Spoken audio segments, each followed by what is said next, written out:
Live from Fargo and serving you on TV, online, and on the go. This is Valley News Live at 10. Hutch has been watching out for weather-related trouble all day. He was mentioning some nasty clouds in Lakes Country earlier. Not only that, there have been some photos showing hail falling in some parts as well. And unfortunately, there might be more of the same as we head through the evening. In fact, Skycam is showing some trouble bearing down right now over the Fargo area. Let's go to Hutch to find out what's happening. Hutch? All right, thanks a lot. We do have storms that are working their way through Lakes Country as well. A lot of ominous looking clouds there, but the most robust storms this evening have fired up along the South Dakota border and now heading into the Southern Valley, including the FM area. A lot of lightning with this. There's a new warning just issued for the FM area, and we're going to get to that momentarily. Right now, the warning that you see near the Lisbon area for Cass, Ransom, and Richland counties is in effect until 10:15 for the cluster of storms that is working its way away from Lisbon, moving to the northeast at about 35 miles per hour. The good news with this storm that's now making its way into northwesternmost Richland County here is that the hail potential with it has diminished somewhat, but it delivered greater than 2-inch diameter hail as it passed through the Cogswell area and reports near Gwinner of some 1-inch hail. And you can see by our hail indicators that storm tapering off a little bit, but the ones in the southern reaches of Cass County increasing in strength, and this is where the new warning has been issued. This storm moving northeast 35 miles per hour is blossoming over us right now. If we can split the Skycam imagery over it, it's moving in from the south. So if you're in Horace, you're going to get this first, West Fargo and South Moorhead as well. Low clouds, a lot of lightning. The storm itself has hail potential with it. We'll go over momentarily,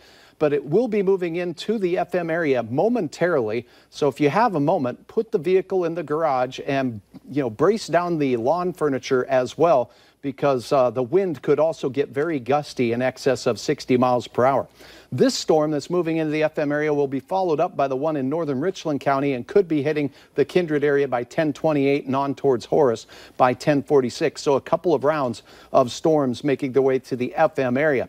As we look into Lakes Country, we have had a number of reports of funnel clouds, low-hanging wall clouds, supercell-shaped thunderstorms working their way through. But as of now, the hail potential with those cells not as robust, but certainly hail a possibility out there. A severe thunderstorm watch is in effect until 2 o'clock in the morning.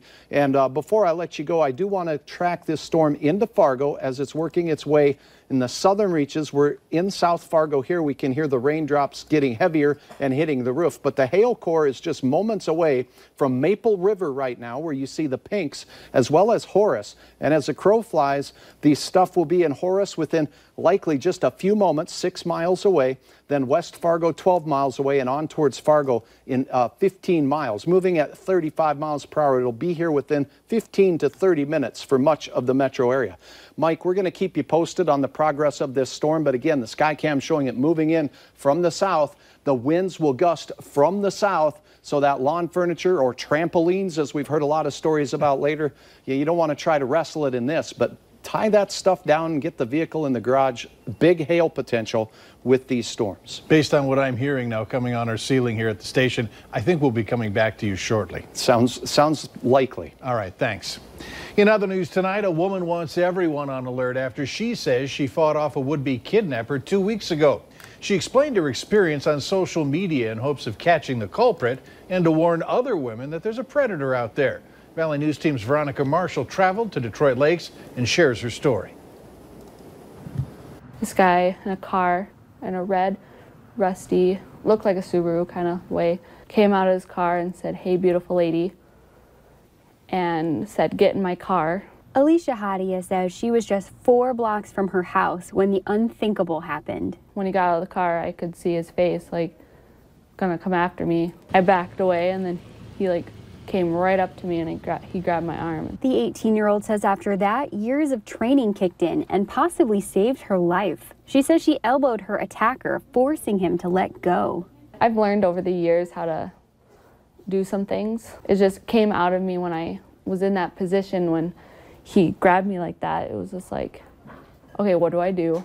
And it just came to me. In this case, Hadia escaped, but without proper training, not everyone will be so lucky. even if you do live in a low-crime area. The Detroit Lakes Police told me they were too busy for an interview, but they were able to say that situations like these are very rare in this area. Regardless of where you live, I think it's necessary to have that. I know firsthand that it comes in handy. Self-defense experts say it comes down to practice and making good decisions, a lesson Hadia is already taking to heart. Practice.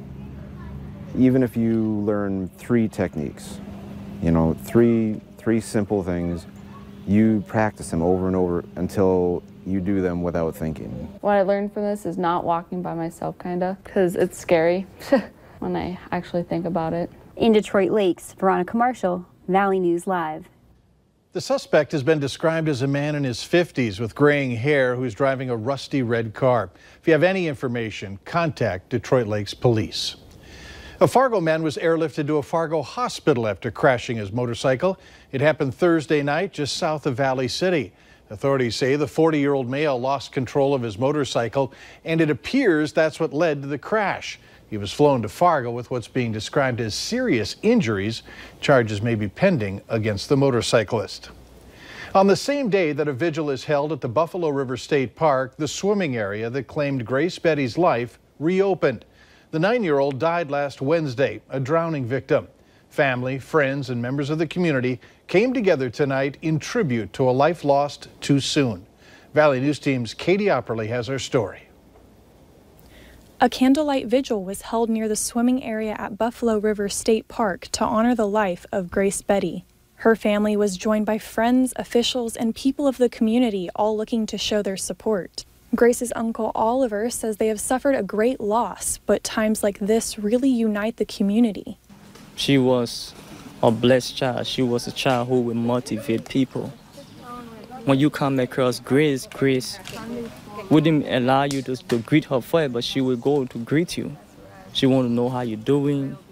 She wanted to know how you're feeling. Grace's 3rd grade teacher describes her as a delight and a wonderful child that will be missed greatly. It was an honor to be her teacher, and it will be hard to let her go. I'll never forget her. When a tragic event like this happens, friends and family suffer a loss, but the community and officials that respond to these events also grieve. The family of Grace would like to thank the community for their support they have offered during this time. We just want to say thank you to everybody. Thank you to you guys. Thank you to everyone. It's a great loss. We're going to miss her. In Glendon, Katie Opperly, Valley News Live. The Betty family has set up a memorial account with Wells Fargo Bank for anyone who'd like to donate during this difficult time. Meanwhile, the investigation into Grace's death is ongoing. A whistleblower says her neighborhood wasn't given enough notice that their driveways and sidewalks would be blocked off this week. We visited the Longfellow neighborhood in North Fargo, where several people told us they're happy that the work is being done. And while most received a notification weeks in advance, some who can't get in and out of their driveways were not told the extent of the work being done. The sheet that we got just said that there's going to be road work, but it wasn't specific. We didn't know that it'd be a lot more difficult to get in and out of our driveway, so a little more notice of that difficulty would be nice. We knew it was going to be done, but we didn't know how much of it was going to be done. Meanwhile, some say they weren't notified of any construction until the day before. The prime contractor, Border States, told us due to the size of the project and speed which they're working, some neighbors have been given less notice than others. Up next, what working does to a woman's chances for developing diabetes. And we're continuing to track storms right now. Moving into the FM area is some significant hail potential. Also, wind gusts in excess of 60 miles per hour. That hail core moving into West Fargo right now with hail size estimates upwards of 1 to 2 inches in diameter where you see the yellow. Batten down the hatches. We'll continue to track this severe weather right after this.